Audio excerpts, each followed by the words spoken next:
Hello, this is Laurie from Interior Design Community into the Trade, and I have Nile with me. Hi, Nile. Hi.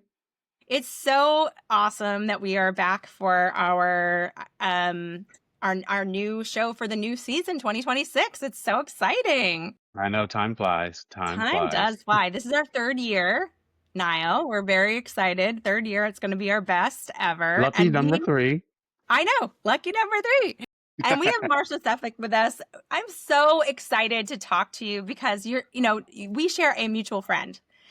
Sarah from My Doma has been an original moderator for Interior Design Community. She's been a friend. We've mentored each other as friendship through the years. She's been an integral part of the success of IDC since day one, really.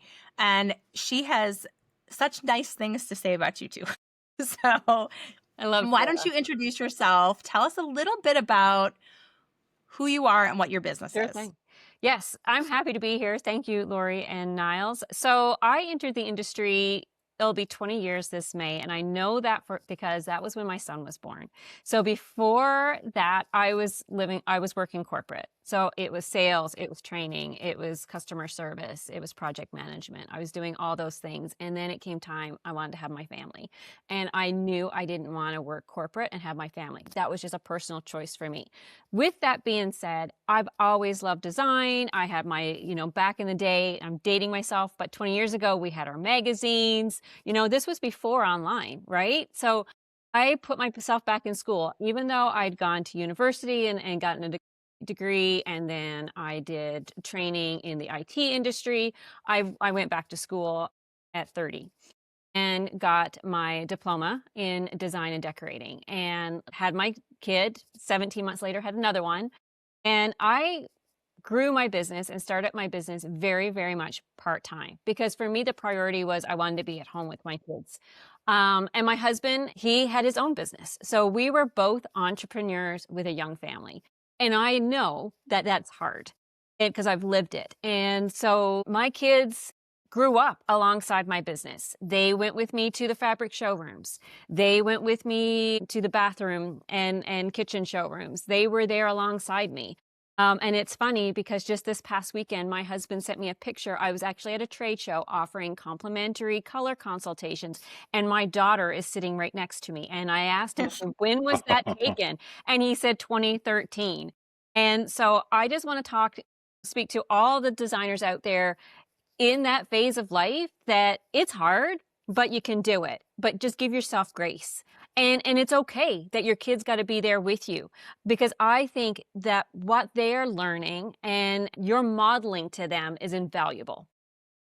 Yes, I agree. I mean, I think Will and I are both parents as well. And, juggling the kids' schedule plus your own schedule is not easy. It's ever, chaotic. ever. It's chaotic, but And we forget that. We literally, as an industry, it's almost ignored. Right. Yeah, It's right. it is. It A is. huge percentage of us have kids at home, and we can't do every gosh darn design thing ever all the time. Right. And that we have commitments. Like, kids have sports, they have friendships that they have to maintain, they have birthday parties, they have school commitments and reports that are due. That is not just their responsibility, it's ours too. And we don't talk about it.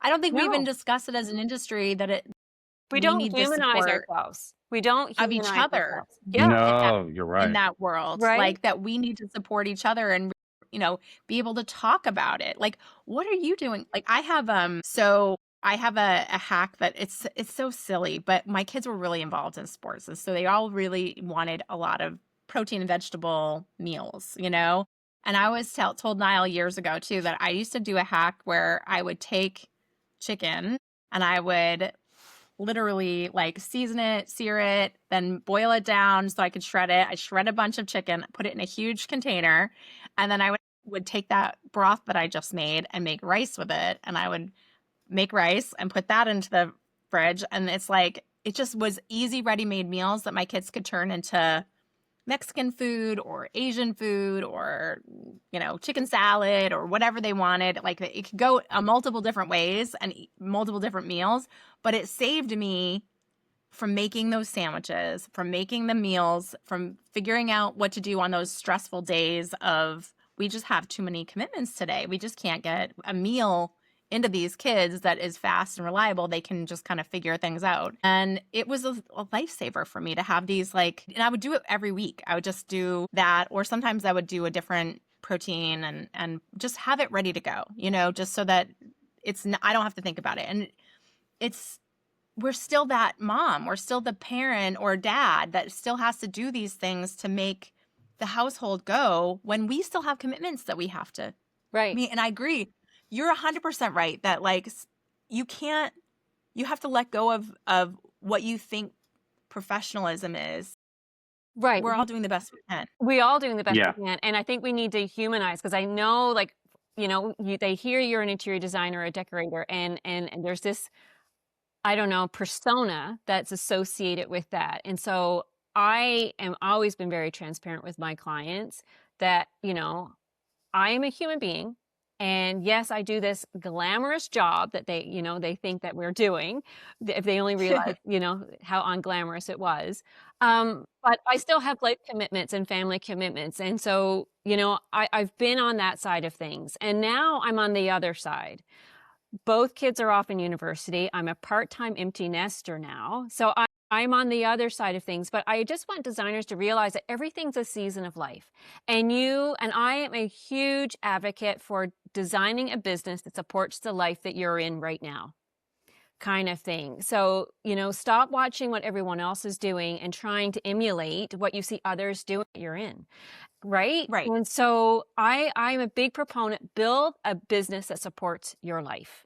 And Right. realize that this is the season you're in now, but that chapter is going to end and you're going to enter in a new season. And so right now I'm in what I call the part-time empty nester, because my kids are living away from home, going to university. So that allows me to evolve and to change my business and to show up in a different way, kind of thing. So I just don't want, designers think it's a be all end all, and if I can't do it this way, then I can't do it at all. Yeah, you can. Yeah. You can decide what services you want to offer. You decide how you want to show up in this industry right now. And that's not to say you can't scale and you can't grow. And as another thing, when we hear the word scale and grow, that means something different to everybody as well. Right? And Yes. success means something different to everybody. Okay.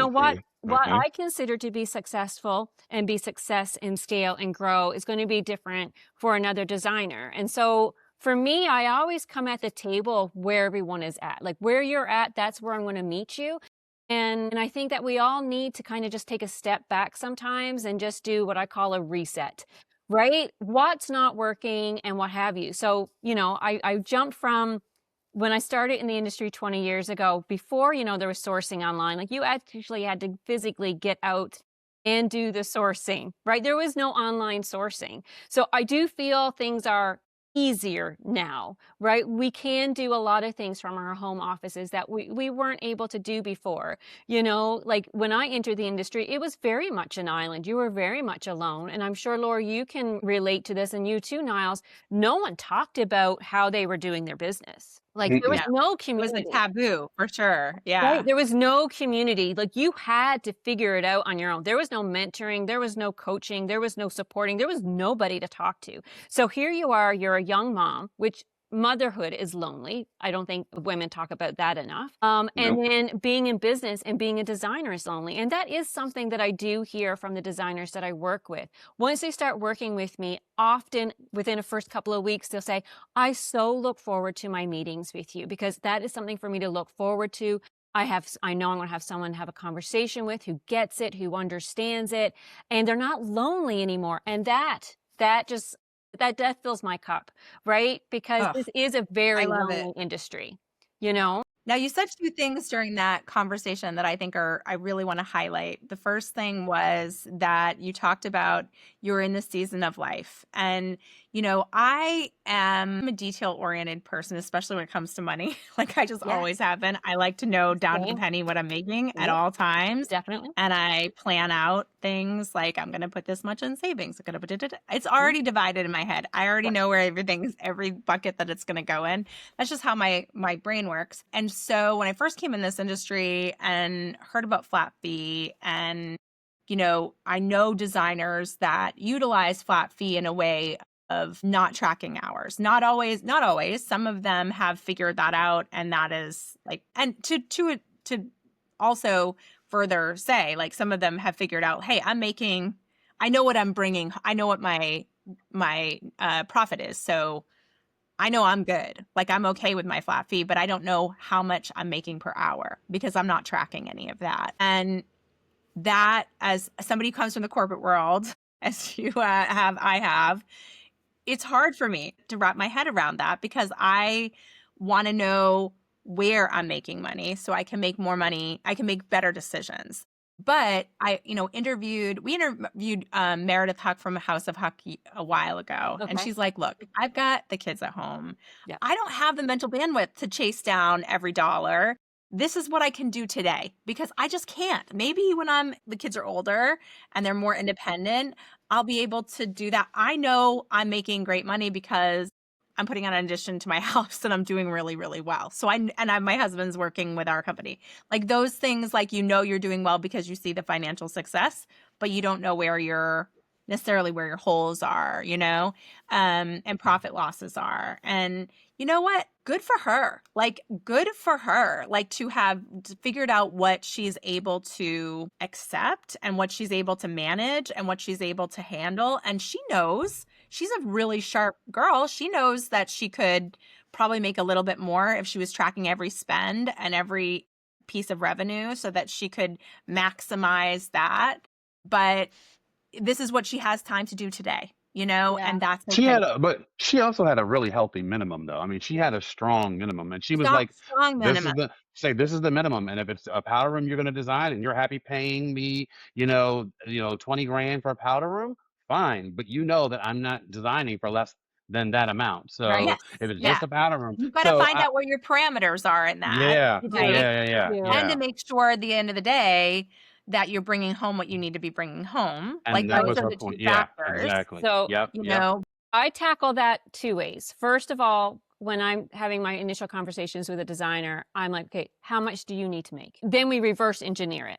Okay, now we work backwards. Okay, what is the bottom line, the absolute minimum that you need to make to pay your mortgage, put food on the table, pay for the kids' sports, and what have you? Without knowing that number, it's really hard to move forward. So I say let's reverse engineer this and work backwards. And so then we're able to do an audit of what your services are, how much, and what your project minimums need to be, and what have you. Another thing is there's this flat fee and hourly, right? And Laurie, it's really hot topic, and It is. people will like put their stake in. I personally do a hybrid.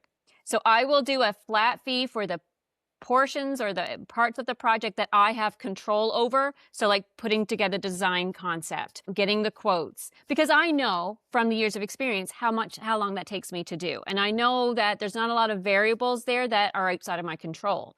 But once we move into procurement and project management and install, there are so many variables now that I cannot even anticipate everything that could go wrong. So then I like to go to hourly.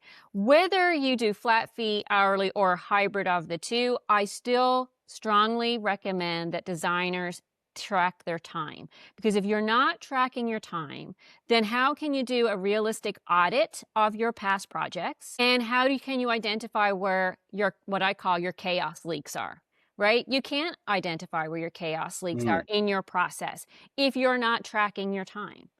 So just for an example, I worked on a main floor remodel last summer, and this client was a dream client. Loved working with them, really quick to make decisions, just boom, boom, boom. They trusted me. When it came down to making the decision for the tile for the front entry, everything stalled. I showed them so many samples, and I show 3 options, 5 at most. I do not overwhelm my clients with choice because I know what's going to work best in that space, and I want them to trust me that these are the best options. Could not make up her mind. Now, they were leaving to go out of the country, so they were packing up. They were going away for a month, and we were coming in, and we were doing the project. Like, that's a lot of trust. They weren't even going to be home. it came down to she just could not make a decision on this tile. And I was, presenting with her all the options that I had came up with for her and all the benefits of why choose this one over that one. And at the end of the day, she's, you know what? I can't make the decision. I'm going to trust you to make it, kind of thing. Yeah. So, I mean, obviously I Wow. went with the first one. Sign off on that one. But I Sign always off on that one. An extra sign off sign off on on that that one, one. right? But I always say to my designers, I always say to them, or not to my designers, but to my clients that I work with, the first one that I do for you is the best one. Because then the more revisions you request, we're moving further and further away from my initial vision for your project, kind of thing. And so the first one's the best one. I also don't provide a lot of revisions, 1, 2 at max, and kind of thing. But yeah, so just identifying, where in your process, in that project, it took a lot longer for them to nail down and make a decision on that tile that I didn't anticipate. All that to say, if you're not tracking your time and you don't have even a type proposal process or approval process, like it's really hard for you to, I feel, when you're working off a flat fee, to know if you're making as much money as you thought you should be making, right, on the Right. project. So when Yes. it comes to pricing, I always recommend an audit, but I also recommend reverse engineer. What is the magic number that you want to make at the end of the year, like net? And then include, you got to consider all your profit margins, everything that we're talking about, and your expenses. And I also recommend at least every second quarter to do an audit of your tech stack, because we love tech. We're designers, so we love chasing the shiny new thing that's out Always. there, and we're being inundated, right, with the new shiny thing, and we subscribe to it and we sign up to it. But we have to be honest with ourselves. If we're not using it and we haven't used it, I say 2 quarters, because I know sometimes we can be slow to pick up on things because we're busy, then get rid of it. Yes. Right. Yeah. So, yeah. So that's just things that I recommend to my designers when they start working with me in my program.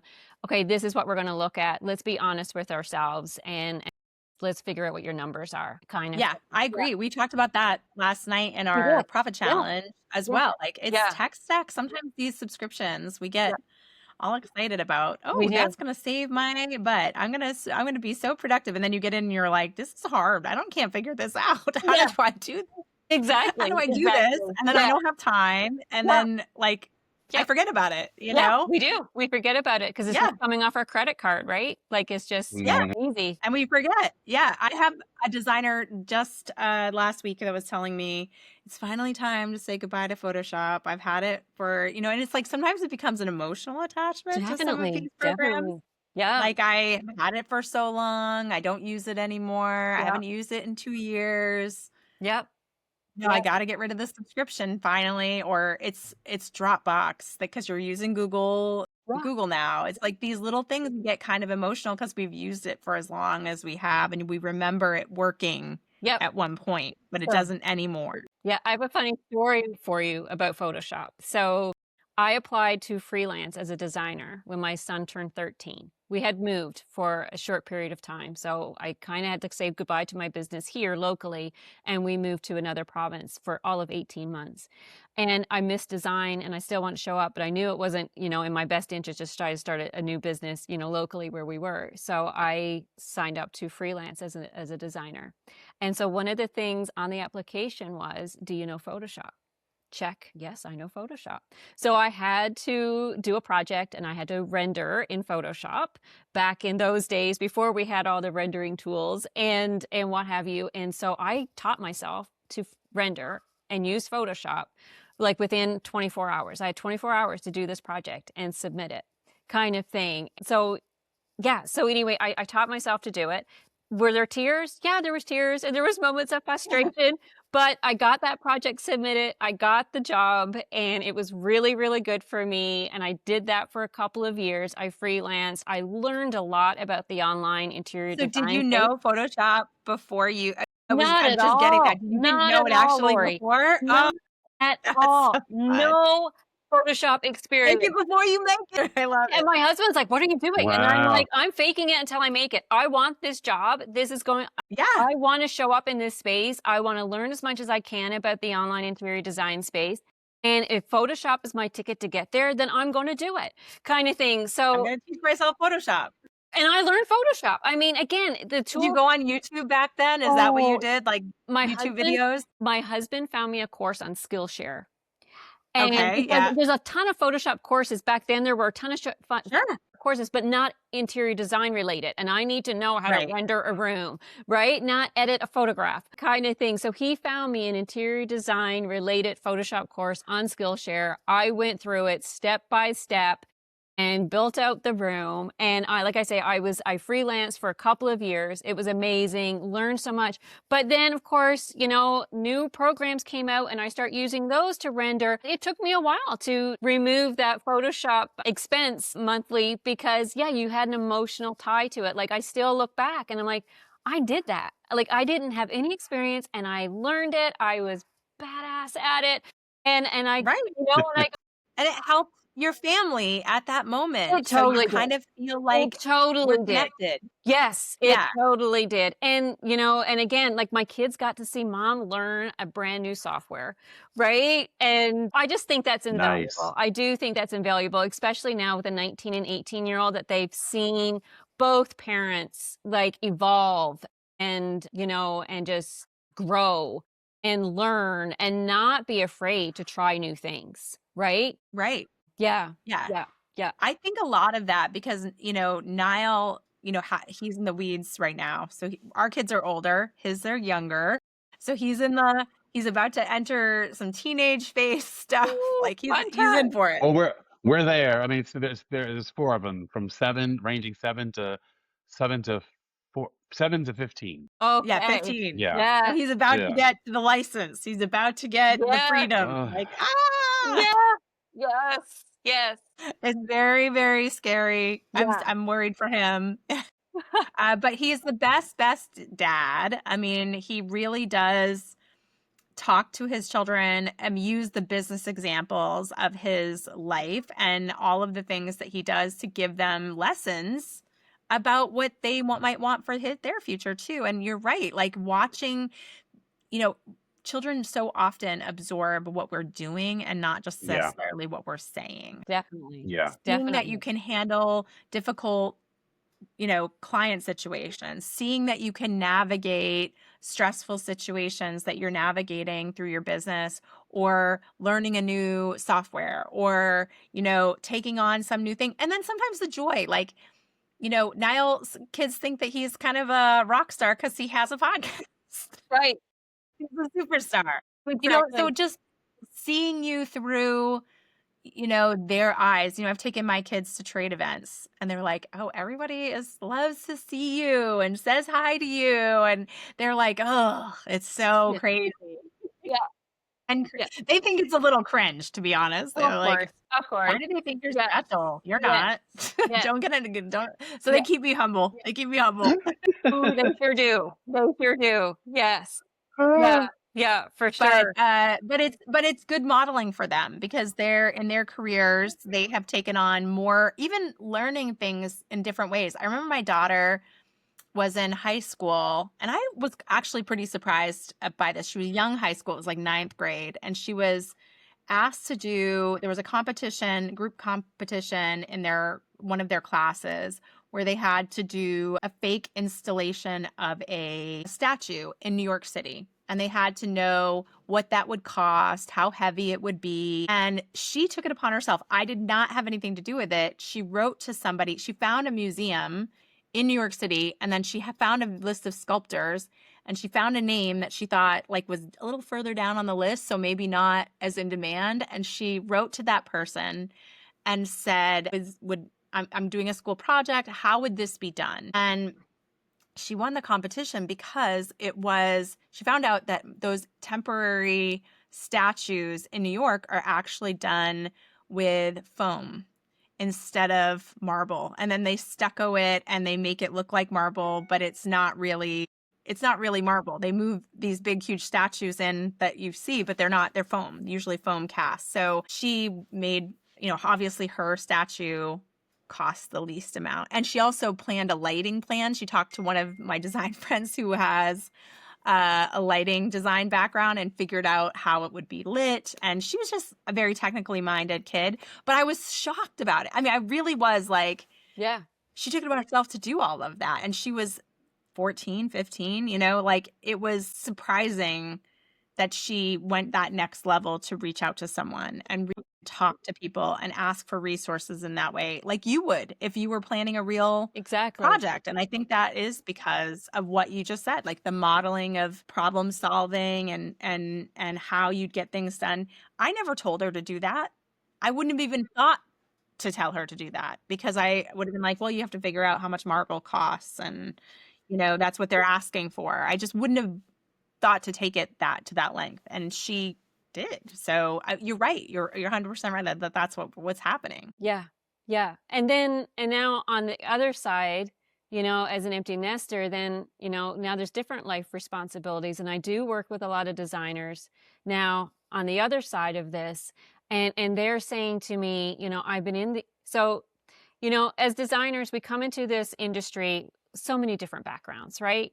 So, when we're with the midlife designers, I refer to them, is, they're coming in it because they took a hiatus, right? To be with their family, or this is their second, third career, or they've worked with someone for years and now they've decided they're going out on their own because they want to have autonomy of how they show up. And I'm a huge advocate for that. And so they're wanting to create businesses that can run even if they need to take a step away because they need to go care for an aging parent or they need to travel or what have you. So again, I'm huge advocate for building a business that can run and sustain you even if you need to take a step away. And Yeah, that I looks really different. love that you said that because there are a lot of designers in this midlife squeeze, as they call it, where Yeah. you're even like still like adult parenting of adult Yes. children, and Yes. then like you've got your parents to take care of. Yeah. So Yeah. A there are lot. designers who have parents at home that are Yeah. living with them right Yeah. now and, Yeah. struggling through that season of life. And this is a statistical thing, sometimes people get divorced at that time of life Definitely. because the kids are older. And Yes. so I've talked to some designers who are, midlife divorcing because they are sick of the person that they Yeah. didn't have the support from the Yeah, the entire time pressure they've about, been right? doing And they all look like your everything. partner and you're like, "Who are you?" Right? Yeah, Like, yeah. yeah, and it's Yeah. really hard. It's Yeah. really hard to, like, Yeah. are we still connected? Are we Yeah. still putting, like, money in the love bank of us, and how are we gonna reconnect, I remember having a really firm conversation with my husband when my kids were just young teenagers of, like, "We've gotta spend Yeah. some time doing things together." Like, Definitely. we've been focusing on these kids. We've got to start doing it, or by the time they're 18, I don't know that we're gonna like each other anymore, and I'm Exactly. lucky that Yeah. we do, but Yeah. it Yeah. was my parents divorced when I was 23, I think, so Okay. I totally can I know exactly why my mom waited until my brother was out of the house, and then she was like, "I'm done." I'm done. Yeah. So it does happen, and that's a scary thing because now you don't have that same support system that you had before of a relationship, even if it was not a great one and that fully didn't feel supported. To some extent, there was some support there. Yeah. So, to manage that on your own or to navigate that on your own, Yes. it's such a No, big for thing. And sure. I love Yeah. that you really are addressing those life moments. Definitely. Hmm. Definitely. Again, huge, huge supporter and want to help women create businesses that whether you're divorced and you're relying solely on your income to get by, or you're midlife and you've got to care for parents and still adult children, or you're now a young mom and you're like really excited about your career and the opportunities, but you don't know how you can do it all. And you're not meant to do it all, right? Like we can't do it all. We have to prioritize what can we do in this moment and what will my business look like in this moment, with the idea that it can grow and it can change and it's going to evolve, or it should evolve with you. And so something that I shared with my community at the end of December was my reset handbook.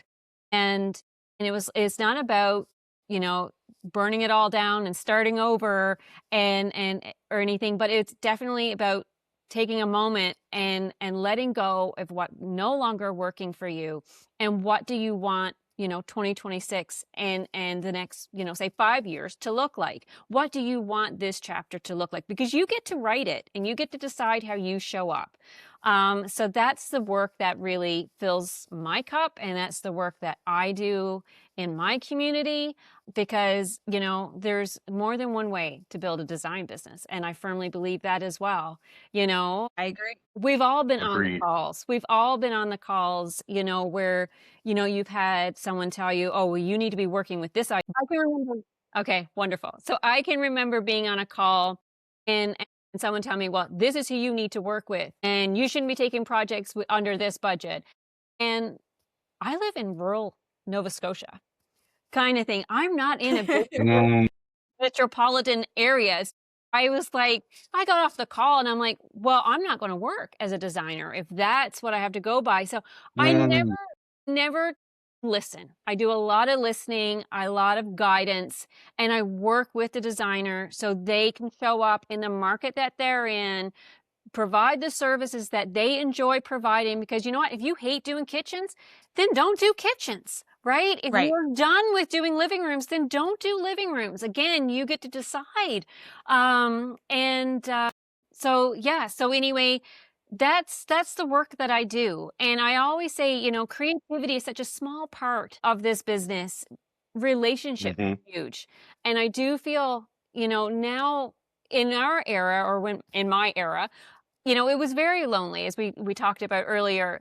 Now it doesn't have to be, because the communities and the networking's out there, but I do find social media can also cut us off a bit as well, where we're no longer making into or comfortable, I guess, making the face-to-face interactions and doing the face-to-face networking anymore. mhm, So with a lot of mhm. designers, when they reach out to me and they're like, well, how do I fill my pipeline? How do I get the projects? I'm not telling them to post more on social media. I'm like, your business is going to grow based on the relationships that you put the time into. And those relationships are with your vendors, with your trades, and with your community. And so maybe I have one designer, she is fully booked because she just showed up on a Facebook group, and she has now people referring her all the time. And it's a community one, but it's the community that she wants to work in, right? Right. Um, Yeah. and yourself with I'm an a big architect or proponent. with a I mean, that realtor. is social media, though, just so Well, we're that aware. one is That is, social media. That is social media, yeah. but I also have another designer that aligned herself with an architect and with a realtor. Like Yeah, they've yeah. the realtors that are successful in your area. You totally do, right? Call that realtor up, ask them to go out for a cup of coffee. They'll say yes.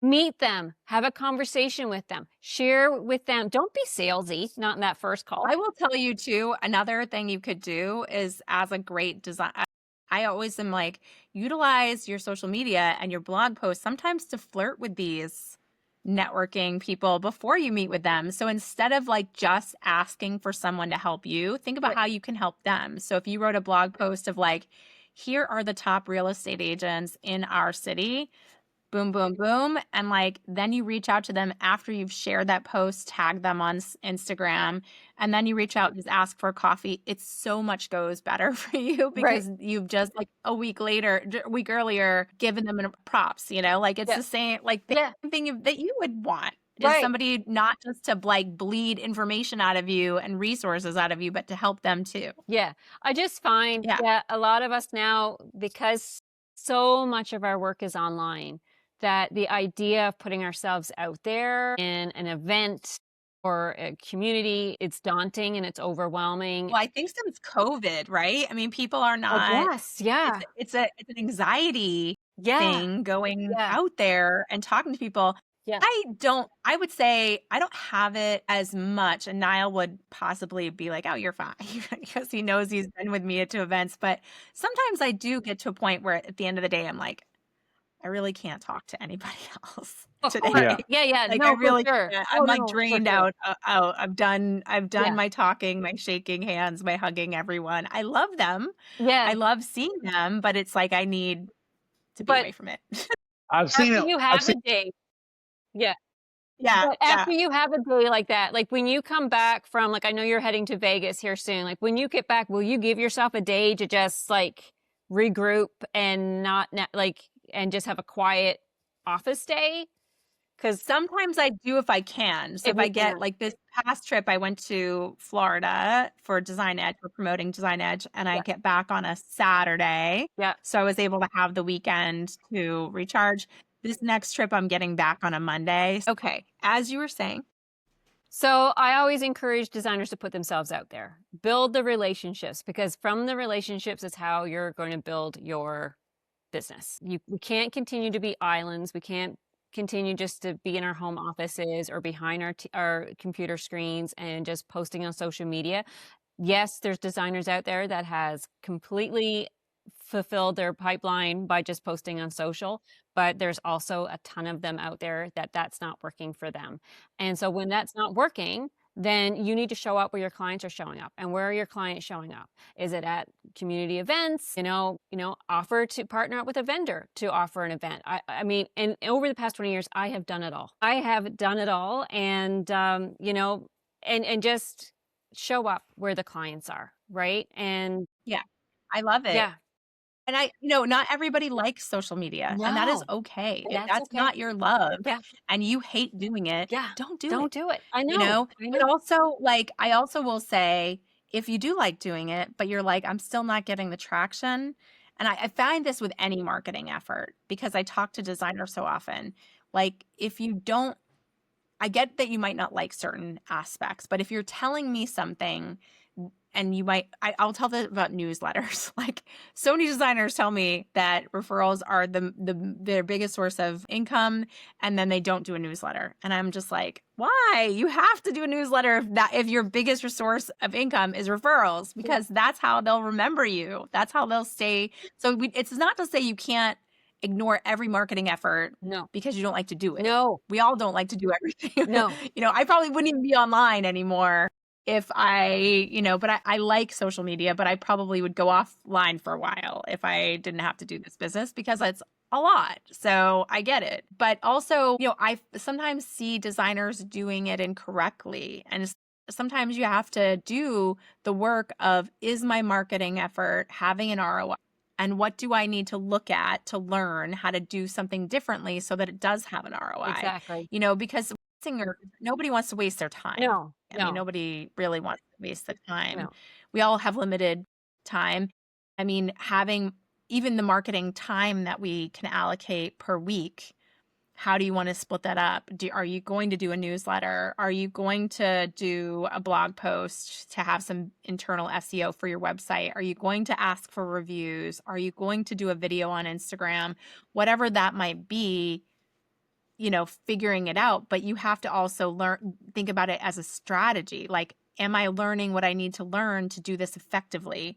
And if I'm not, and it's not going to be one and done. Like, you're not going to try it once and all of a sudden you're viral video and you No. have 1 million Yeah. followers. Like, that never happens. Yeah. So, So but you have to look like, what did they like about it? What did they not like about it? Being like very strategic and yeah. looking So at I it, think there's more with a different set of eyes. there should be 4 pillars to your marketing, right? What are you doing to attract clients? What are you doing to engage with them?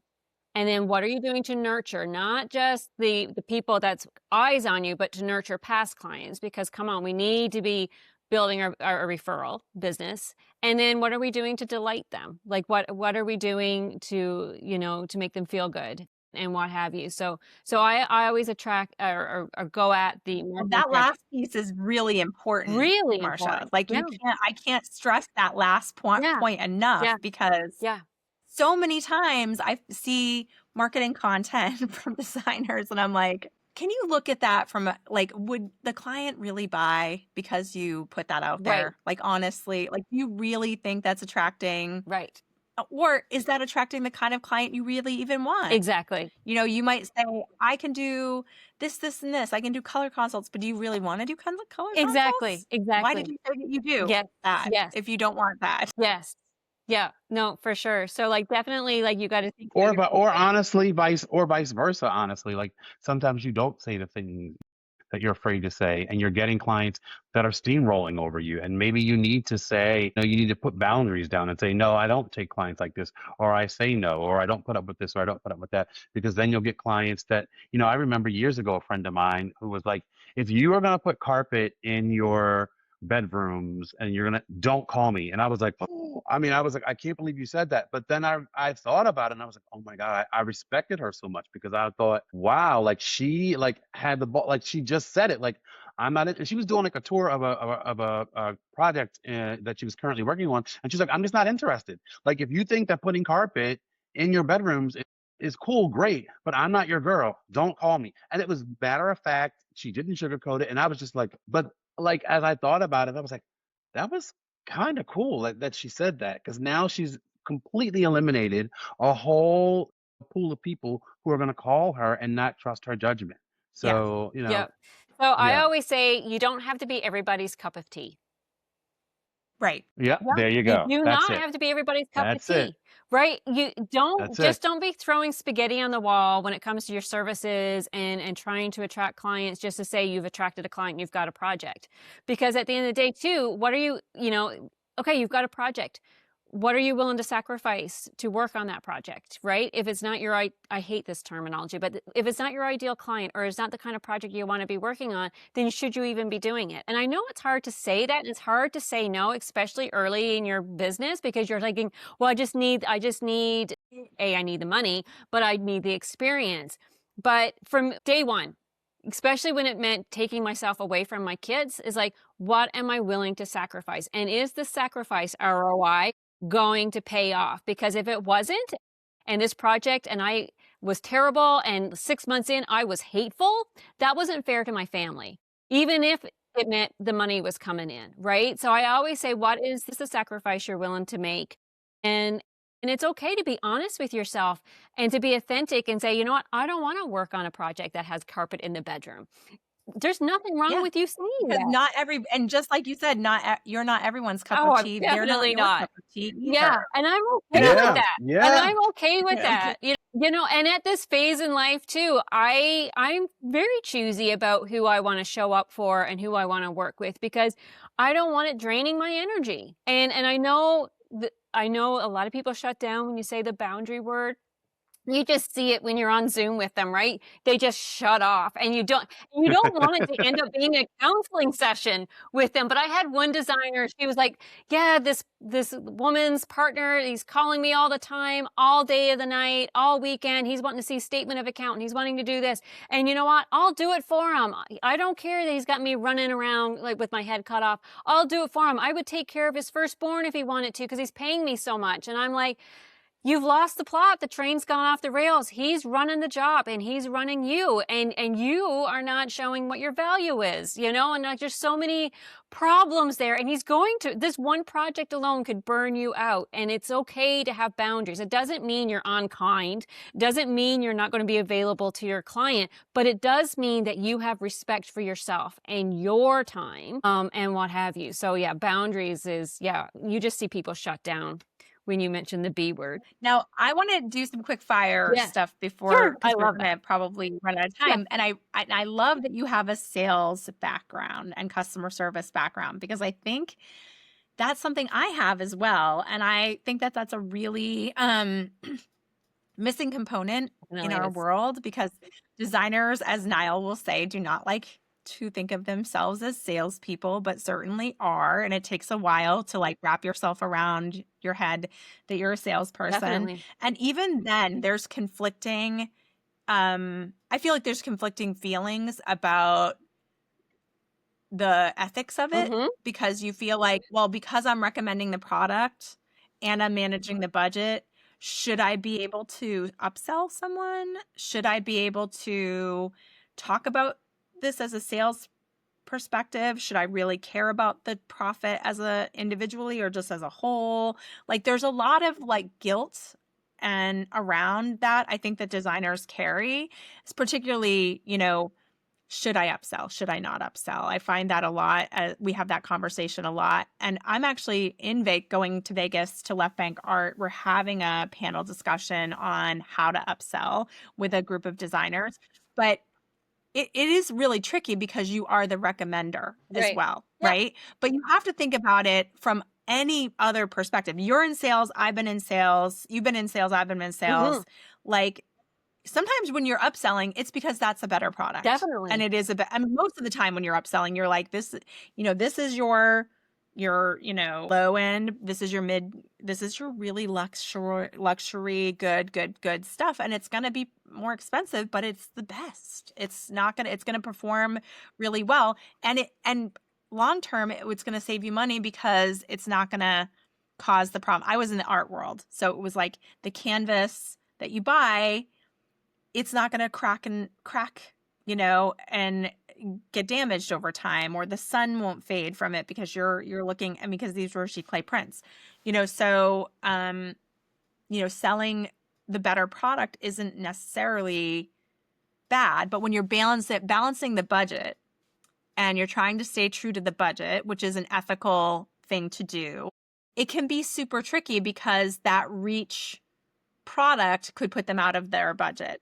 What do you think about that? I want to ask questions like, what is your thought on upselling? What is your thought on the sales process? Where can we get better with this? The sales process, I believe that you are selling yourself the minute you get on the phone or you connect with that prospect, and you're selling yourself, right? And that's when the sales process starts, whether you want to think Yeah. it or not.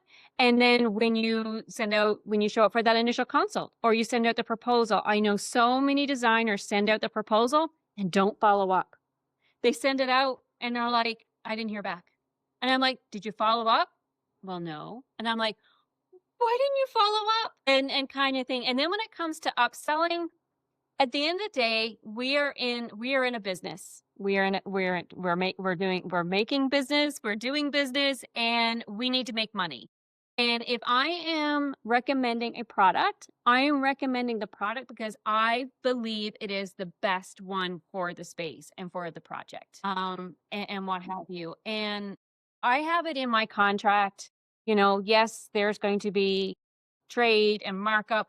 I don't divulge to my clients what the markup is. When I share pricing with my client, it's the pricing. They don't know if it's retail or it's trade. It's just, this is the price you're paying. So I don't divulge all that with them. I'm like, this is the lamp that I have sourced for you. This is the lamp for, the office. This is the price you're paying. That's it, kind of thing. And yes, I feel as designers, we need to educate our clients on the design business and how things work. But this whole idea that, oh, well, I'm working with a designer, so I'm going to get a discount on product. I do not agree with that. We do not go into the grocery store and go over and buy our lettuce and go up to the grocer and say, well, how much did you pay for the lettuce? I want that. I want what you paid. Right? We don't do that. You don't go into your favorite clothing store and buy your favorite pair of jeans and ask the lady at the cash, hey, what was the wholesale on those jeans? How much you pay for them? I want that. Right? We just don't. So why are we doing it in this industry? And that's even if we've been upsold. That's even if somebody has said, hey, you could buy these jeans, or Yeah. these ones are better. The same as if you go, I'm trying to think of all the scenarios. Like you go to your mechanic and he's like, this new part is better than this other part. He's upselling you and you're taking it. If you're going to if you're planning a wedding and the venue is like, do you want chicken or do you want steak? That is an upsell. Like, and they're not telling you that it's going to be cheaper. They're saying you want a lobster or do you want, the tilapia, you're getting what you are paying for. The same as and they're still making suggestions. It's okay to make a suggestion that's more expensive. I have a fun job because that your I do budget on is not their Saturdays. budget. A couple of times a It's month. a service. It's a friend's boutique store. Love working there. So you have someone come in and they want a new sweater. You can show them the wool sweater, or you can show them the acrylic sweater, right? The wool is costing more than the acrylic. But what are you looking for? Are you wanting something that's going to last you a couple of seasons, that's going to wear really well, it's not going to pill? Or do you want the less expensive acrylic sweater that you're probably going to get one season out of it? It's going to pill within the first couple of times you wear it. Like, what's the trade-off, right? You know, so yeah, you're upselling them on the beautiful merino wool sweater with a little bit of cashmere, or are you selling them, you know, the acrylic? So at the end of the day, I think it really does come down to just educating the client. And yes, ultimately the decision is theirs, right? On what one they decide to go for. Some clients, they love to change things up every 5 years. So they don't want to invest in pieces that are going to last a long time. Okay, not my mantra. But then you have the clients that they want to invest in the couch or in the sofa, and they want to have that piece last, and they want to be able maybe to reupholster it, you know, 10, 15 years. Yeah, Yeah. Well, I think that's always my preference for designers to talk about, because, even the piece that you want to change things up, like reupholstering is the better option, because the right. But the quality of frame has the to be good, materials you're sitting right? on, you want it to be good. I mean, I'd rather have a non-toxic Right, sofa right. that I've Yeah, reupholstered than you're a not going to toxic sofa that reupholster a I've been sofa sitting from on for the Wayfair. last It's 3 just years. not going Like, to I'm happen, sorry, I would. right? You know, so no, mine Ugh. won't either. My I know reupholsterer I won't know touch it. No, reupholsterers that she won't won't even do it. touch it. That would be like, I'm Yes. sorry, I won't It do just it. comes down to There's nothing educating in your there that client, I taking can the work time to with. do that. And I Yeah. know some It's designers, like they'll get impossible. frustrated or, you know, and what have you. And, you know, a lot of clients there, I think we need to identify there's a lot of anxiety in the world, and a lot of clients are very anxious. So when you have a client who is constantly needing affirmation from you and you know, check in with you and what have you, just maybe identify that that's just coming maybe from a place of anxiety, and that's just their personality. It's not that they don't trust you or they're second guessing you or anything like that. Just identify where that's coming from and why that's happening, and then just be openly just communicate with them, kind of thing. I always recommend a weekly update with your clients as well. Like that should be a checkpoint with you, Yeah. that they know every Friday morning my clients know they're getting an email from me. I'm going to tell them what we worked on this week, what's coming up next week, and they know that they're going to get that. And that really cuts down what I call the Saturday morning, Sunday morning frantic text that you can sometimes get from clients. Cuts down on all that. So it's just, yeah, it's just educating your client. Yeah, yeah, yeah, for Right, sure. right. Thank you. Agree 100%. Well, thank you so much. This has been so enlightening. We're going to make sure that our members follow you Yeah, and find this video, and find all your places to go and check you out, your website and your socials. It's been so wonderful chatting with you. I couldn't agree with you more. You've got some great topics, and are obviously a fantastic coach thank you. It was to nice to meet your you both. membership. Bye. So exciting. Thank you so much for being with us. Thanks. Thank you. Thank Yeah. you.